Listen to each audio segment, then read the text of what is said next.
Hey everyone, it's Chris. Let's do a Bible reading challenge together this year. Ever wanted God's peace to be with you 24/7? Or find answers to life's big questions? The Bible can change your life, and we're doing it together. Check out the description below for a free PDF with a daily reading checklist to keep you on track from January to December. Let's keep going with 1 Samuel today, from chapters 29 to 31. 1 Samuel 29. The Philistines gathered all their forces at Aphek, and Israel camped by the spring in Jezreel. As the Philistine rulers marched with their units of hundreds and thousands, David and his men were marching at the rear with Achish. The commanders of the Philistines asked, "What about these Hebrews?" Achish replied, "Is this not David, who was an officer of Saul king of Israel? He has already been with me for over a year, and from the day he left Saul until now, I have found no fault in him." But the Philistine commanders were angry with Achish and said, "Send the man back, that he may return to the place you assigned him. He must not go with us into battle, or he will turn against us during the fighting. How better could he regain his master's favor than by taking the heads of our own men? Isn't this the David they sang about in their dances? Saul has slain his thousands, and David his tens of thousands?" So Achish called David and said to him, "As surely as the Lord lives, you have been reliable, and I would be pleased to have you serve with me in the army. From the day you came to me until today, I have found no fault in you, but the rulers don't approve of you. Now turn back and go in peace. Do nothing to displease the Philistine rulers." "But what have I done?" asked David. "What have you found against your servant from the day I came to you until now? Why can't I go and fight against the enemies of my lord the king?"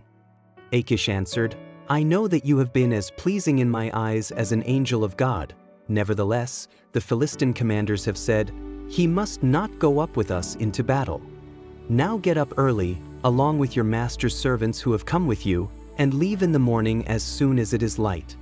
So David and his men got up early in the morning to go back to the land of the Philistines, and the Philistines went up to Jezreel. 1 Samuel 30. David and his men reached Ziklag on the third day. Now the Amalekites had raided the Negev and Ziklag. They had attacked Ziklag and burned it, and had taken captive the women and everyone else in it, both young and old. They killed none of them, but carried them off as they went on their way. When David and his men reached Ziklag, they found it destroyed by fire and their wives and sons and daughters taken captive. So David and his men wept aloud until they had no strength left to weep. David's two wives had been captured, Ahinoam of Jezreel and Abigail, the widow of Nabal of Carmel. David was greatly distressed because the men were talking of stoning him. Each one was bitter in spirit because of his sons and daughters. But David found strength in the Lord his God. Then David said to Abiathar the priest, the son of Ahimelech, "Bring me the ephod."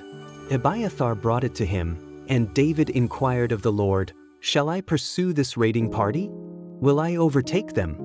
"Pursue them," he answered. "You will certainly overtake them and succeed in the rescue." David and the 600 men with him came to the Besor valley, where some stayed behind. 200 of them were too exhausted to cross the valley, but David and the other 400 continued the pursuit. They found an Egyptian in a field and brought him to David. They gave him water to drink and food to eat, part of a cake of pressed figs and 2 cakes of raisins. He ate and was revived, for he had not eaten any food or drunk any water for 3 days and 3 nights. David asked him, "Who do you belong to?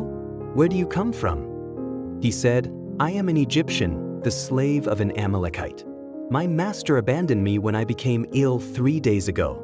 We raided the Negev of the Kerethites, some territory belonging to Judah and the Negev of Caleb, and we burned Ziklag." David asked him, "Can you lead me down to this raiding party?" He answered, "Swear to me before God that you will not kill me or hand me over to my master, and I will take you down to them." He led David down, and there they were, scattered over the countryside, eating, drinking, and reveling because of the great amount of plunder they had taken from the land of the Philistines and from Judah. David fought them from dusk until the evening of the next day, and none of them got away, except 400 young men who rode off on camels and fled. David recovered everything the Amalekites had taken, including his 2 wives. Nothing was missing, young or old, boy or girl, plunder or anything else they had taken. David brought everything back. He took all the flocks and herds, and his men drove them ahead of the other livestock, saying, "This is David's plunder." Then David came to the 200 men who had been too exhausted to follow him and who were left behind at the Besor Valley. They came out to meet David and the men with him. As David and his men approached, he asked them how they were.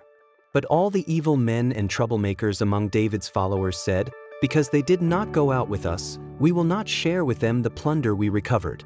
However, each man may take his wife and children and go." David replied, "No, my brothers, you must not do that with what the Lord has given us. He has protected us and delivered into our hands the raiding party that came against us. Who will listen to what you say? The share of the man who stayed with the supplies is to be the same as that of him who went down to the battle. All will share alike." David made this a statute and ordinance for Israel from that day to this. When David reached Ziklag, he sent some of the plunder to the elders of Judah, who were his friends, saying, "Here is a gift for you from the plunder of the Lord's enemies." David sent it to those who were in Bethel, Ramoth Negev and Jattir, to those in Aroer, Siphmoth, Eshtemoa and Rachel, to those in the towns of the Jerahmeelites and the Kenite, to those in Hormah, Bor Ashan, Athak and Hebron, and to those in all the other places where he and his men had roamed. 1 Samuel 31. Now the Philistines fought against Israel. The Israelites fled before them, and many fell dead on Mount Gilboa. The Philistines were in hot pursuit of Saul and his sons, and they killed his sons Jonathan, Abinadab and Malchishua. The fighting grew fierce around Saul, and when the archers overtook him, they wounded him critically. Saul said to his armor-bearer, "Draw your sword and run me through, or these uncircumcised fellows will come and run me through and abuse me." But his armor-bearer was terrified and would not do it. So Saul took his own sword and fell on it. When the armor-bearer saw that Saul was dead, he too fell on his sword and died with him. So Saul and his 3 sons and his armor-bearer and all his men died together that same day. When the Israelites along the valley and those across the Jordan saw that the Israelite army had fled and that Saul and his sons had died, they abandoned their towns and fled. And the Philistines came and occupied them. The next day, when the Philistines came to strip the dead, they found Saul and his 3 sons fallen on Mount Gilboa. They cut off his head and stripped off his armor, and they sent messengers throughout the land of the Philistines to proclaim the news in the temple of their idols and among their people. They put his armor in the temple of the Ashtoreths and fastened his body to the wall of Beth-shan. When the people of Jabesh Gilead heard what the Philistines had done to Saul, all their valiant men marched through the night to Beth-shan. They took down the bodies of Saul and his sons from the wall of Beth-shan and went to Jabesh, where they burned them. Then they took their bones and buried them under a tamarisk tree at Jabesh, and they fasted 7 days. Ready to dive even deeper into the Bible? I've got a complete course for you to explore every book from cover to cover. Check out the link in the description. Share this journey with your loved ones. God's Word is for everyone.